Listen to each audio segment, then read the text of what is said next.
Huli sa video ang iligal na karera ng mga motorsiklo sa Bangged Abra. Ang mga kalahok sa drag racing agad nagpulasan ng matunugan ang pagdating ng mga pulis. Balitang hatid ni Chino Gaston.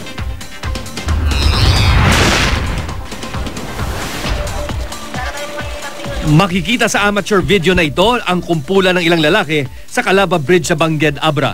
May dala silang mga motorsiklo na umano'y pangkarera. Nag-abutan ng perang tila pampusta.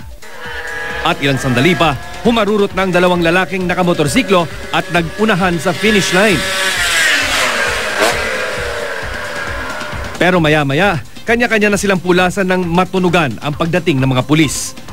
Diskarte lang. Iwas pa lang.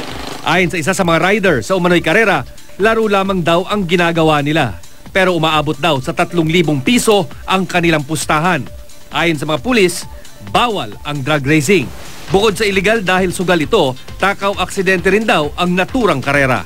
Chino Gaston, GMA News.